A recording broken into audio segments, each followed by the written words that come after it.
murder and rape hotspots in the whole of Europe.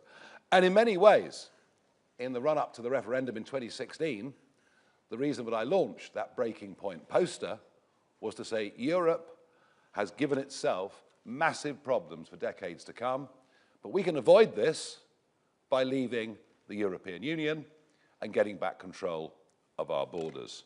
Sadly, governments after 2016 were in power but never really believed in the Brexit project, and even when Brexit finally came, there was no change to our status with the ECHR.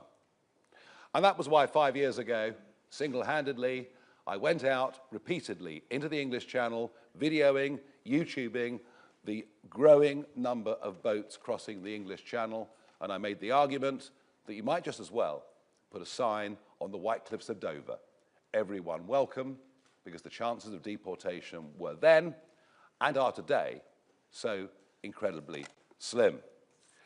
I said I believed if it wasn't stopped, that it would lead, literally, in numerical terms, to an invasion of our country.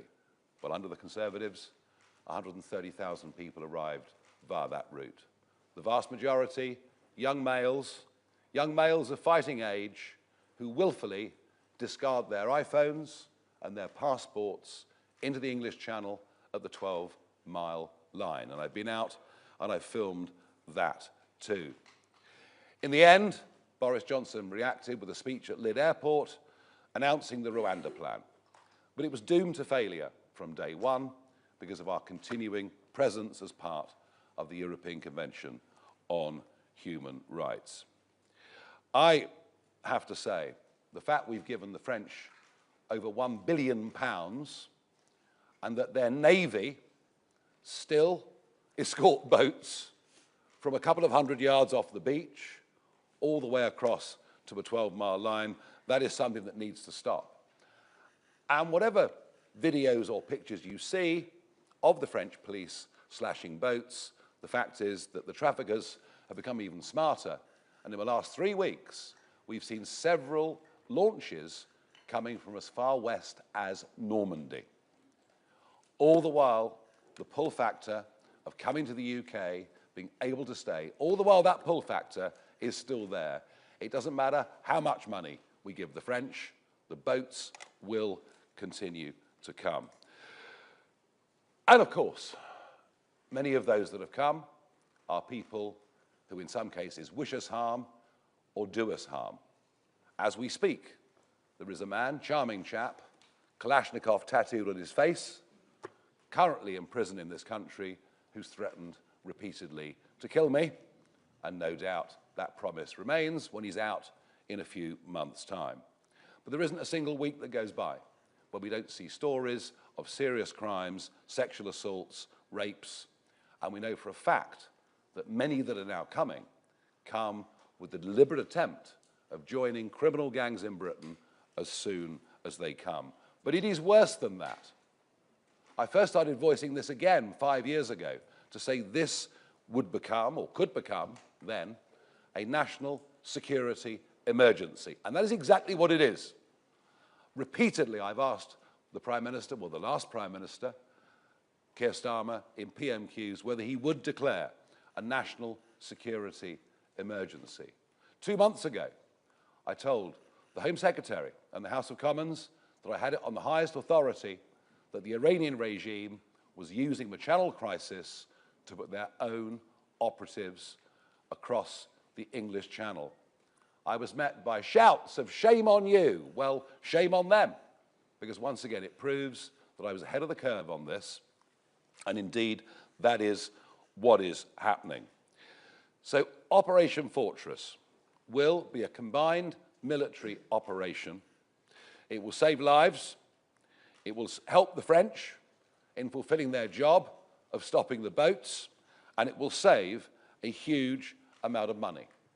We are very confident that our policy of securely picking people up and safely taking them back to France, we are entirely confident that that falls within other conventions of international law, and you'll see that argued clearly in this document. And when you think about it, what is the Royal Navy for?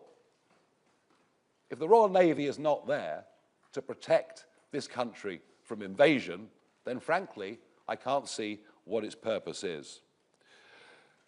We now see a Conservative shadow Home Secretary going into the English Channel 5 years too late and making exactly the same arguments now that I've made for 5 years. But remember, in their 2010, 15, 17 and 19 manifestos, they promised net migration down to tens of thousands a year and shouldn't be believed. And even since Andy Burnham has become Prime Minister, already 2,000 people have crossed the English Channel. There is an argument doing the rounds in the media that it's okay, it's fine. The numbers are 40% lower than they were this time last year. But it only takes 1 or 2 Iranian terrorists to come into Britain and commit a mass atrocity for this to be a disaster. The Australians faced all of these problems many years ago. They tried offshore processing. They tried a number of things, and in the end what worked was towing the boats back to Indonesia. And since then, hardly a boat has landed in Australia. I am entirely confident that under a reform government, within a fortnight, there would be no more boats. And whilst this issue may not be uppermost in the minds of many in Westminster, I can tell you out in the country, it is. And that comes down to a simple point: fairness. What is fair, what is right, what is wrong? Those who come to Britain legally now go through a long, expensive process. It's unfair on them. And to now see a situation where those that come to Britain illegally, via these means, go to the top of social housing lists all over the country is simply unfair. I do not have much confidence that this Prime Minister will grip this, but I very much hope that I'm wrong, and I will ask Zia to lay out more of the operational details. Thank you.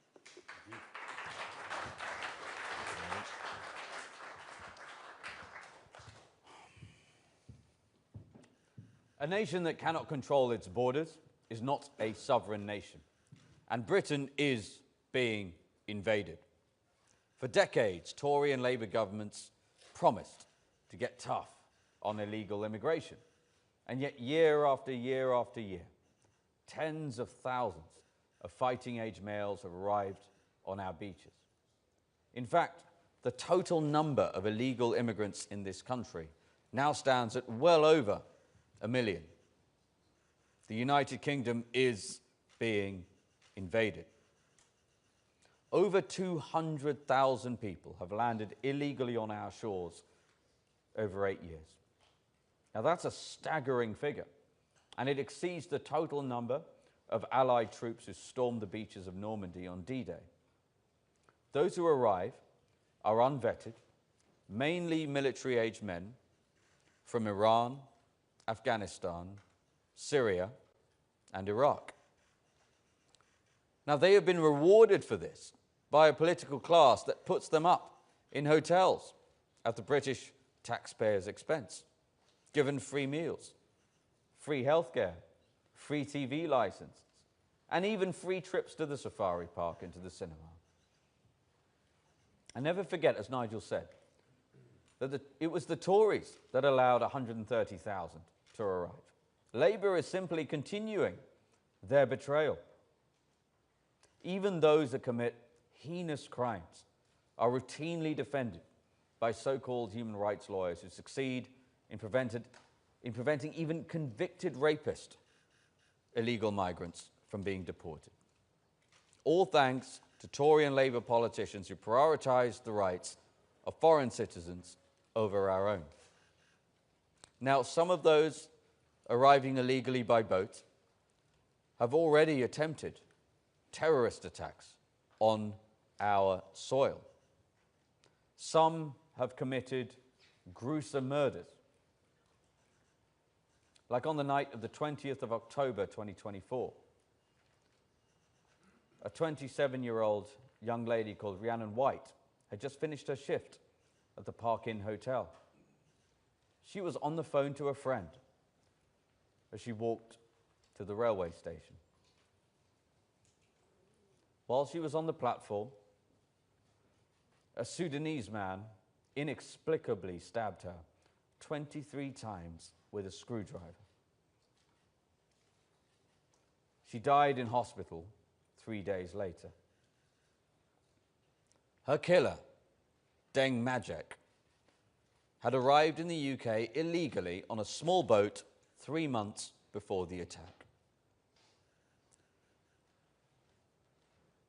CCTV footage later showed him dancing and laughing. He was living in a hotel at taxpayer expense. Rhiannon's devastated mother said in court, quote, "It's always the undocumented illegal migrants that are doing this, and it's not fair." Also among those arriving are individuals who have actively plotted terror attacks on our soil. Intelligence reports confirm that hostile actors, including Iranian terrorists, are exploiting these very routes. The safety of the British people is being put at risk every single day. And the patience of the British people is now exhausted. We're unwilling to accept that Britain's borders should be open and undefended, unwilling to accept that our own veterans who served our nation with valor and distinction are being evicted from their homes to house fighting-age males from Iraq and Afghanistan who turned up on our beaches uninvited. As Nigel said, this is a national security emergency. Yet, successive Tory and Labour governments have treated this emergency with contemptible weakness. Rather than defending the realm, they have turned state agencies into a free taxi service and provided taxpayer-funded hotels for those who break our laws. They surrendered the English Channel to criminal cartels. Under Nigel's leadership, Reform UK will end this crisis for good. We will launch Operation Fortress, the biggest military operation in the English Channel since the Second World War. Under a Reform government, Prime Minister Farage will order His Majesty's Royal Navy to ensure that not a single unauthorised vessel makes it to the shores of the United Kingdom. Our plan, as you will see in the document, is endorsed by senior former members of our armed forces. It is simple. First, we will create an integrated surveillance command, unifying military and intelligence surveillance to make ours the most surveilled maritime border in the world. Second, any vessel attempting to cross illegally will be intercepted by our armed forces, who will return them back to France. Not a single illegal migrant trying to reach our shores will make it to Britain. To those with no right to enter Britain, our border will be impenetrable. Once the world realizes that crossing the Channel illegally leads only to being intercepted by our Royal Marines and returned to France, the incentive structure breaks. These economic migrants will stop paying smugglers and the boats will stop coming. Now, I know many in the media are clamoring to ask, what happens if the French don't agree and Royal Marines attempt to land people on a beach? Let me be crystal clear. A Reform government will show unflinching resolve to ensure that people who set out from France to break into Britain go back to France. That is our policy, not a future negotiating position with the French government. What France gets to decide is how that happens. Now look, we would far rather disembark people in port, walk people down a gangway, and hand them to the French authorities properly. That is more dignified, and it is what we will negotiate for. And keep in mind, the official position of the French government is that they do not want these boats leaving their shores in the first place. Tory and Labour governments have paid them, as Nigel said, £1 billion of British taxpayer money to stop the boats, ostensibly. Our military would, in fact, be helping them comply with the very agreements that they signed. But if the Élysée Palace refuses, make no mistake, His Majesty's Royal Marines will disembark them safely on the very shore they left that morning. Those are the only two options. There is no third option, where a British government under reform just shrugs its shoulders and brings them back to Dover. That policy of Tory and Labour governments that has led to 200,000 illegal migrants arriving on our shores. That was the policy that led to the savage murder of Rhiannon White. The policy that has almost resulted in a mass casualty terrorist attack on our soil. And ask yourself what the alternative picture actually is. A president of France ordering French police onto a beach to block Royal Marines on a humanitarian mission from landing civilians in safety and forcing them back out to sea, directly endangering their lives? Well, that would be a crime against humanity. It is simply not a serious hypothetical that President Macron, or anybody else for that matter, would do that. And I do not believe the French public would stand for it if he did. And to the talking heads and useless politicians claiming this policy will not work, the evidence proves the opposite. In fact, it is the only thing that does. When Australia had a major illegal boats migration crisis, it was only when they launched a major military operation that it stopped. In fact, Tony Abbott's Operation Sovereign Borders cut illegal crossings to zero within weeks. A years-long crisis ended within weeks. And it also saved lives. Between 2007 and 2013, 1,200 migrants tragically died making the journey to Australia. The Australian military operation reduced that to zero. Over 170 migrants have already died trying to come to Britain via the Channel. Reform's proposed military operation to secure our borders will save migrant lives too. Now, expect fierce resistance from the Tory Labour establishment, claiming that this is impossible. Well, they have no choice but to call it impossible, lest they face the reality of their own failures. But the former Navy commanders who engineered this plan leave no room for doubt. It can be done. It must be done. The former senior members of our armed forces who endorsed this plan confirm this plan is viable and imperative to our national security. This is how we will stop the boats for good. Reform will end the invasion of Britain. Reform will put the British people first. Thank you.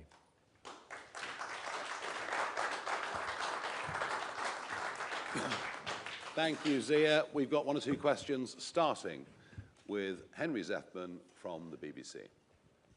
Thank you very much, Mr. Farage. This is an eye-catching hardening of your position on small boats. Why now? Is it an attempt to distract from questions about your finances and your party's finances? On which note, in 2024, did you negotiate a deal on what would happen to Reform's finances if you came back as leader at a time when you were suggesting you had no plans to return to electoral politics? Why now? Because I think what happened in Ceuta over the weekend shows you just how serious this situation is. The British public are getting tired, and I do genuinely think that the Iranian threat is very, very real indeed. So we've gone further. By the way, I'd never ruled this option out in the past. I'd always said it was an option if it came to it. But I think actually, you know what, the country will get behind the message that we have a Royal Navy. It's there to protect this country from invasion, and that now is what it should be used for. In terms of, questions about money could go on for years, you know. I mean, look, I had no intention of returning to politics or as leader of Reform, but in the spring of that year, I did talk to Richard Tice about what the liabilities would be if I was to come back to that position. And you'd be a bit of a mug, wouldn't you, to walk into a job and not find out what the potential liabilities were. And they were substantial. They were substantial. In fact, without Richard, the party wouldn't have even survived So that was useful for me to know, but it wasn't a deal, it wasn't an agreement, it was subject to if I came back. And if you want clarification on this, that came quite some time after the gift, which is perhaps the important point. Thank you. Olivia Utley, GB News. You say you'd simply return migrants back to French beaches, even if the French disagree with the plan. Obviously, this all works a lot better if the French do agree with the plan. Have you had any assurances from senior French politicians that they're on board with this? Can I just say, for the French, there are big upsides, very big upsides. Life from Dunkirk, through Calais, through Ardelot, Wimereux, all those rather beautiful little villages on Côte d'Opale, life is now hell. People stay locked in their houses. You can't resell a house. There's crime, there's litter, there's vandalism, there's gang violence, there are stabbings, there are shootings. I mean, dealing with this problem would be a great, great relief to the people of northern France. So that's the first thing I would say. There is a big upside for the French in this. Have we had talks with some senior French political figures about this? Yes, and I think attitudes are starting to change. Attitudes towards this are starting to change, you know, and they're also beginning to realise that we have given them a lot of money, and this would in fact be helping them with their objectives. So are we there yet? Can I guarantee you that they'll welcome this with open arms? I can't, but can I say there is a softening of attitude towards this position? Yes. And of course, we have some very major French elections coming up next year. Do I add to that? Well, look, as Nigel said, as you'll see in this document, we envisage two positions from the French. One in which they consent, which is vastly preferable, and that will be our primary objective. However, if they choose not to consent, we have a plan for that too. All right. Thank you. Carl Dinnan, ITV.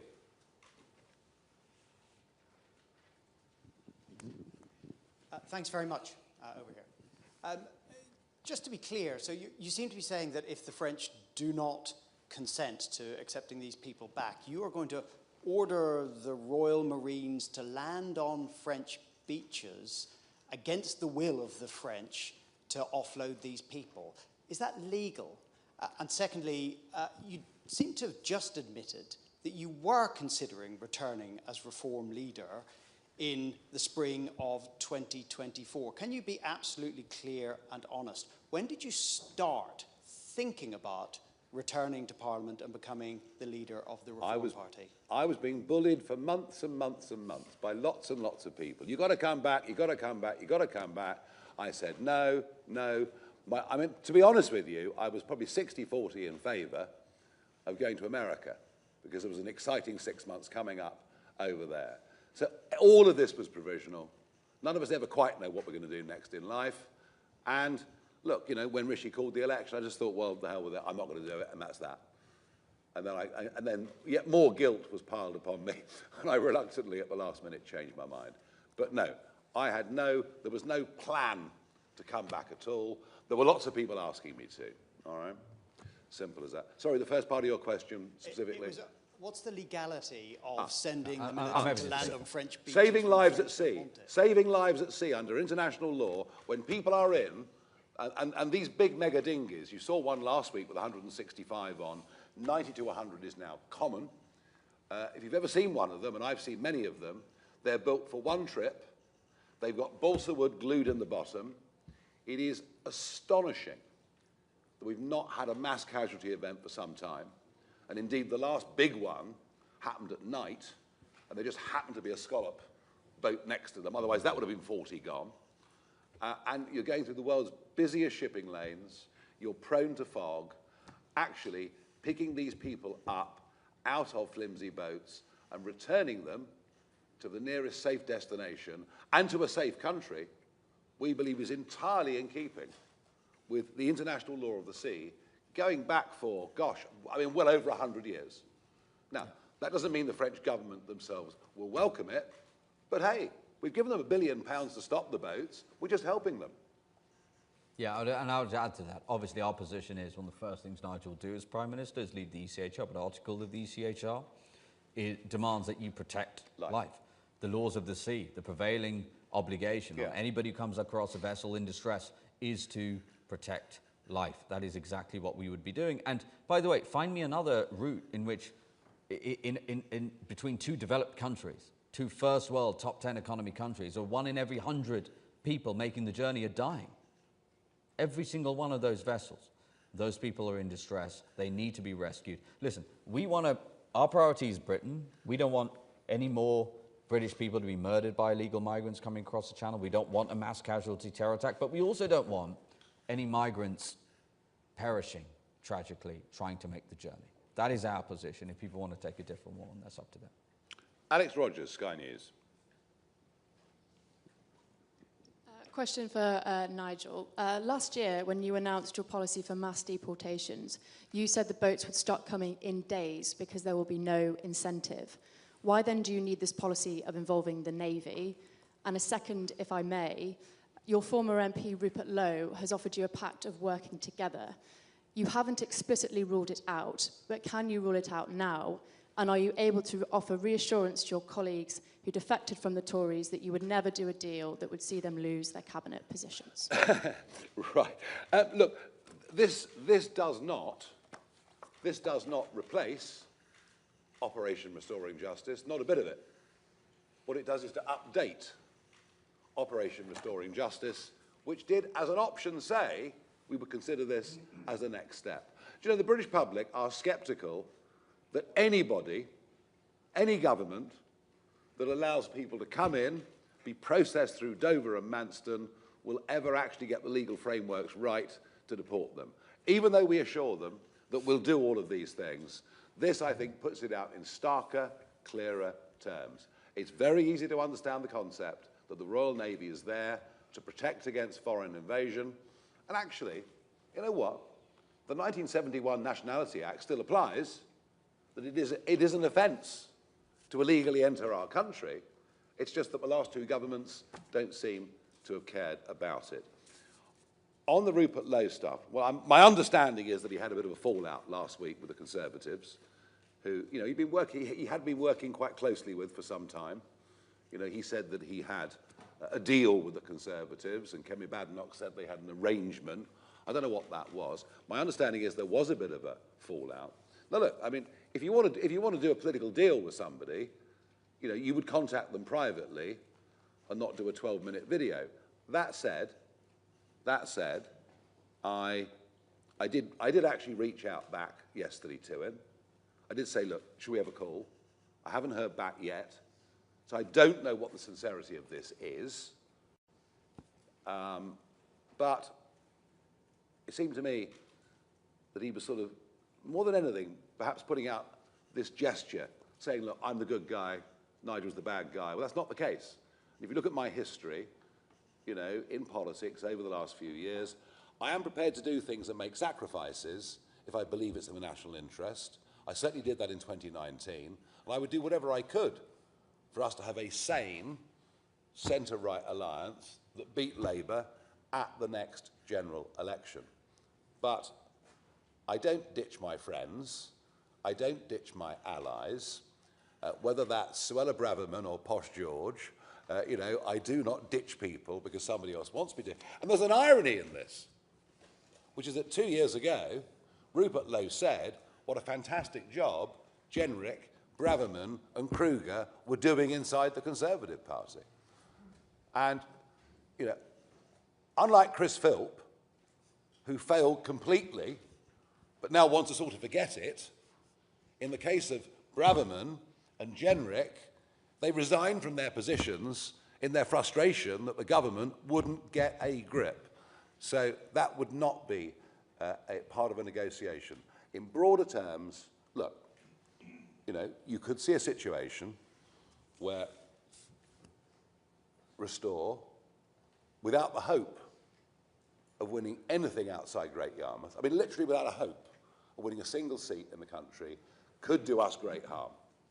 And I think online you will see a lot of Restore potential voters now beginning to worry about the impact that might have. So look, I'll finalise that by saying, if it was the offer of a deal, it came in a very unusual way. I have responded to it, potentially, with an open mind, as I would, but I'm certainly not going to be ditching people that I view to be allies and a great asset. Thank you for the question. Christian Calgie, Danemar. Hello. Just a couple of questions on this, the policy itself. When you just mentioned Robert Jenrick, when he was immigration minister, he actually ditched plans to turn dinghies back to France in 2022 on the grounds that it was unsafe. That was the then government's assessment. Why do you clearly believe it can now be done in a safe way? Stop. This is not pushback. Pushback is difficult and dangerous. When you get a spring tide and an ebb running through the Straits of Dover, believe you me, operating pushback without capsizing a boat would be incredibly difficult to do. We are not talking about that. We are talking about rescue and return. It is a completely different concept. Okay, thank you for that one. You say this plan will save a huge amount of money. There are questions about the Navy's actual boat capacity with offshore patrol vessels. Is it not the case that you would have to spend a sizable amount of money increasing the number in the arsenal? And just to pick up on the question we just had about this offer from Mr. Lowe, you called for a broad coalition last night, and clearly you are very open-minded, surprisingly so about Mr. Lowe. Do you think that broad coalition needs to include the Conservatives? I'm open-minded about talks.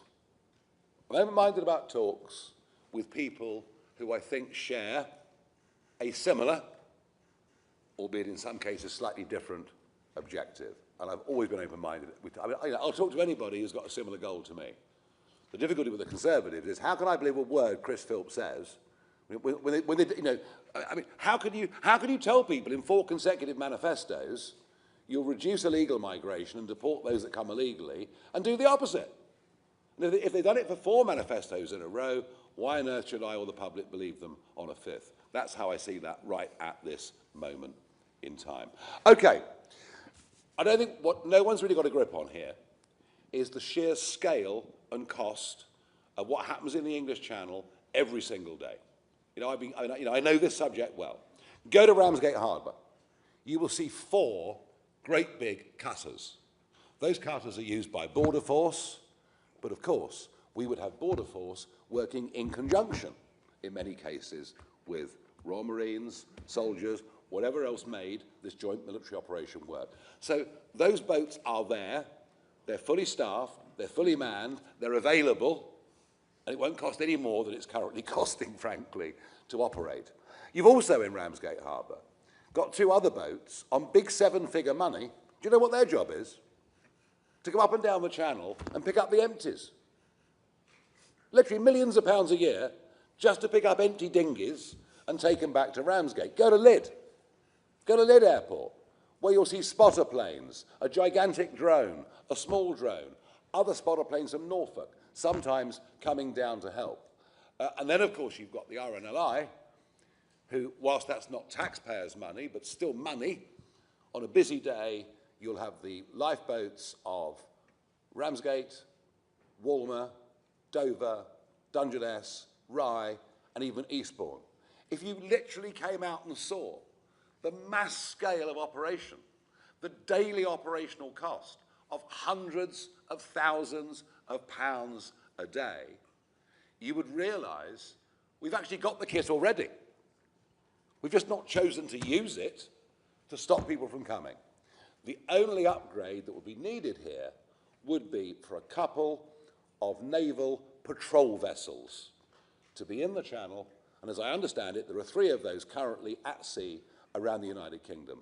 We are spending all the money on these assets just to act as a taxi service on behalf of illegal criminal gangs, bringing people into Britain.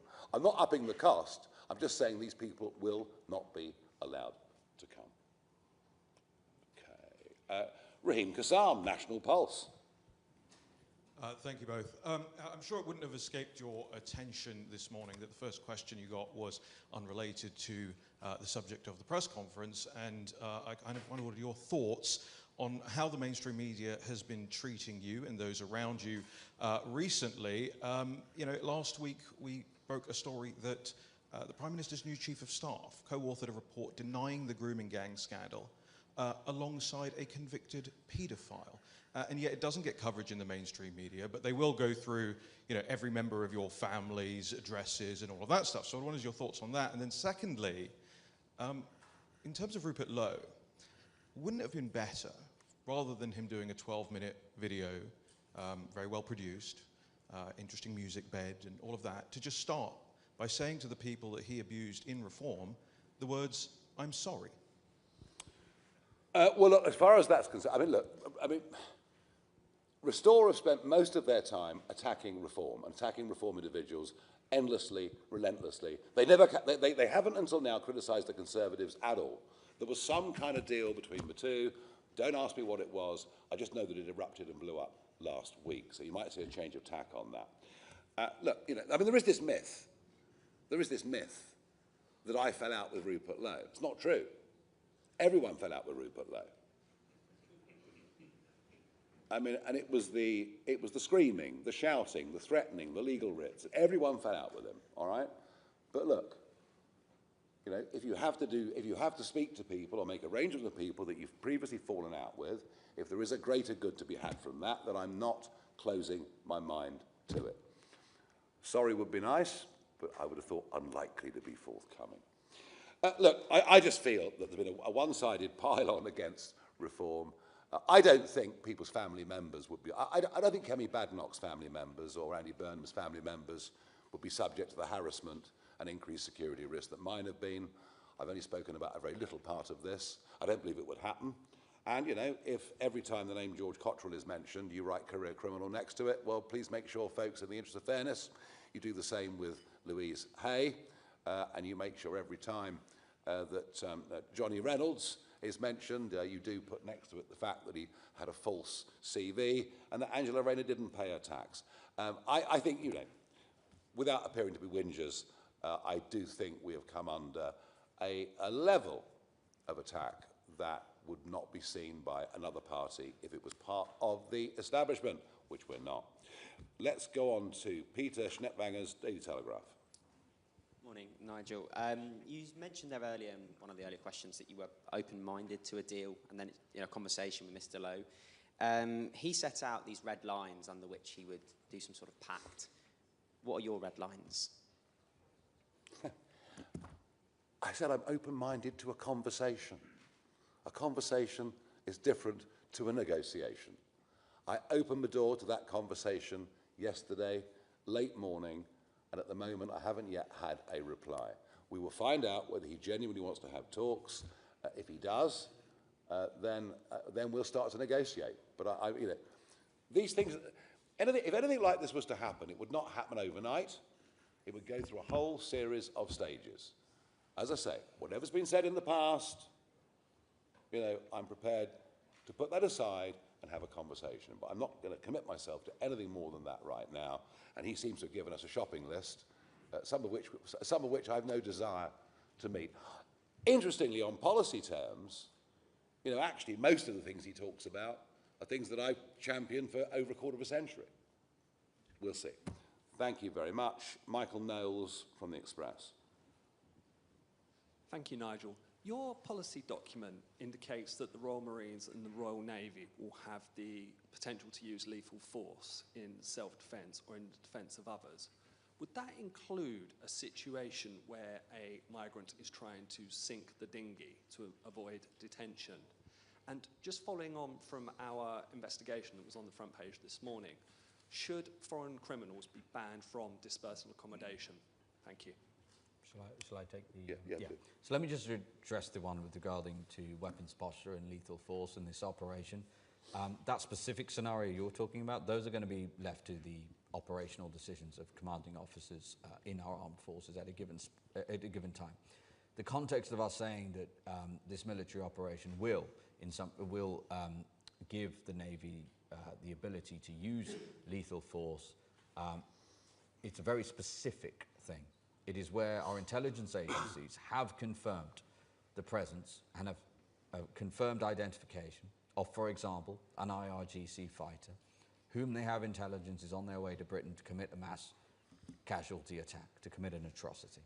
Or, for example, a people smuggling gang member who is potentially killing people on board and throwing them into the sea. Okay? In such a scenario where we have confirmed intelligence, they will have authorization for that, specifically to protect innocent life. That is the only scenario in which it would be, they would use it.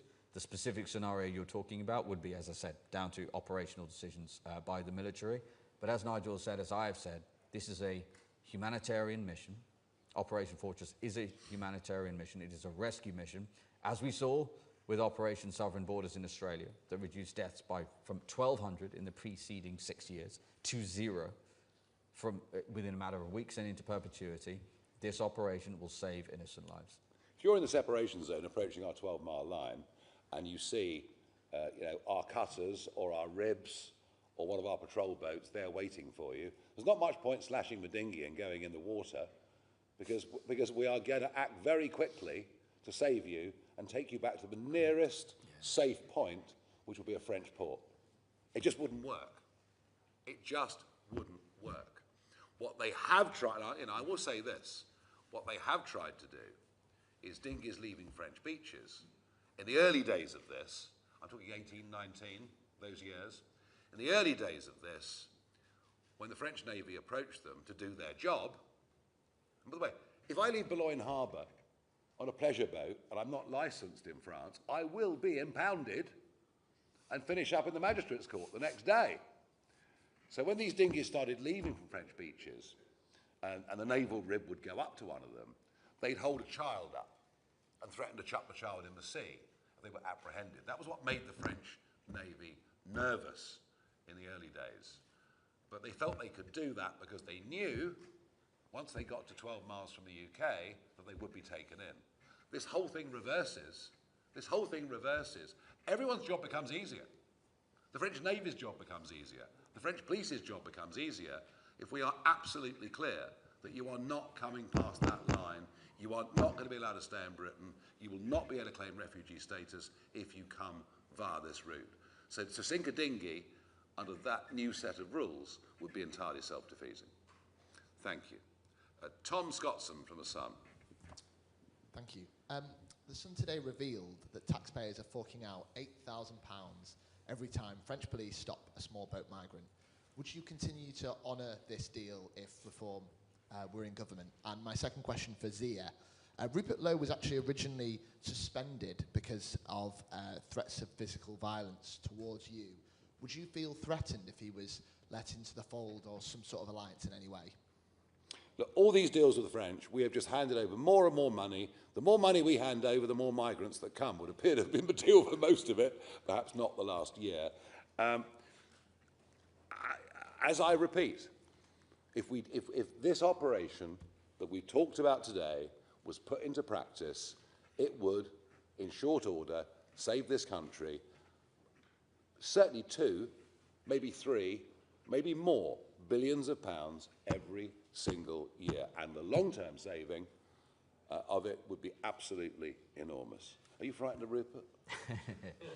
Well, look, specifically, because I was asked this already, I think, this morning, my feelings towards Rupert are not remotely relevant relative to the fate of the country and the millions, tens of millions of British people around this country who want secure borders, who want an end to illegal immigration, who want mass deportation of illegal immigrants, who want the upholding of law and order, want taxes to come down, all of the things that I know Restore voters, a lot of Conservative voters and Reform voters all want. That is what matters. I want to point out also, just because we've had a lot of questions about costs, and I've been asked, I did the morning round this morning, I was very interested in how many people were asking about the costs. Let's put the costs in context, okay?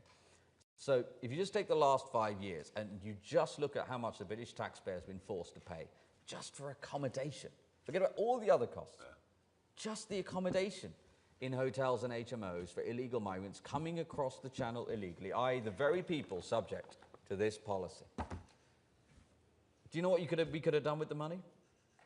We could have purchased 4 HMS Queen Elizabeth class aircraft carriers. That is our flagship carrier, one of the biggest carriers on the planet. Okay? So not only is it going to save huge amounts of money by stopping the boats, as is obvious and demonstrated by what the Australians did, it is also, by the way, as Nigel said, what is the point of His Majesty's Royal Navy? If it is not there to repel an invasion and defend our borders. Absolutely. Poppy Coburn, Daily Tea.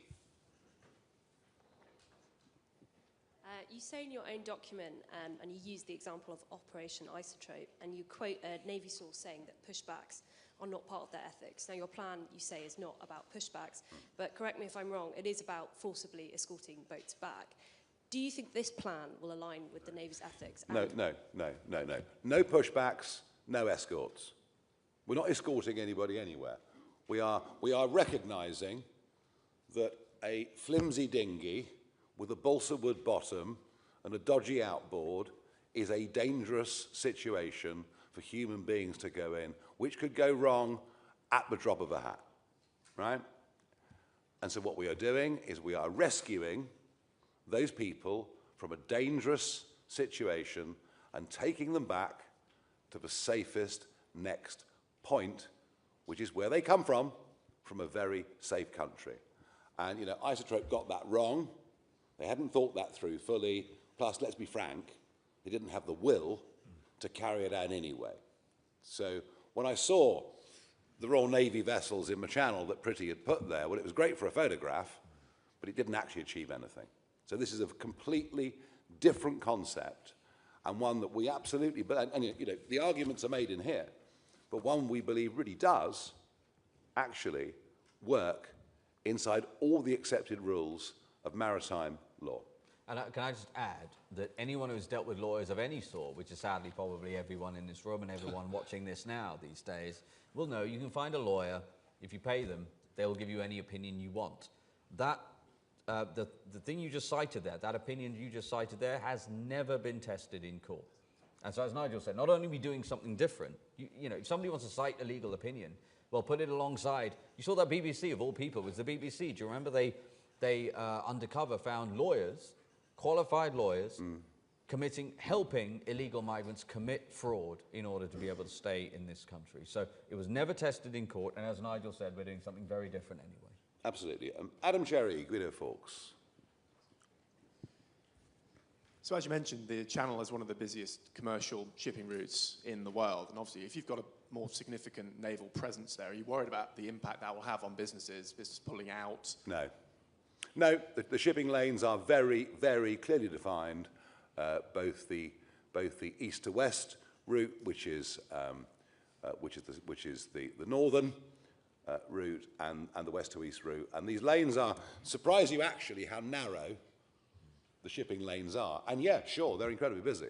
And crossing those lanes is very, very dangerous.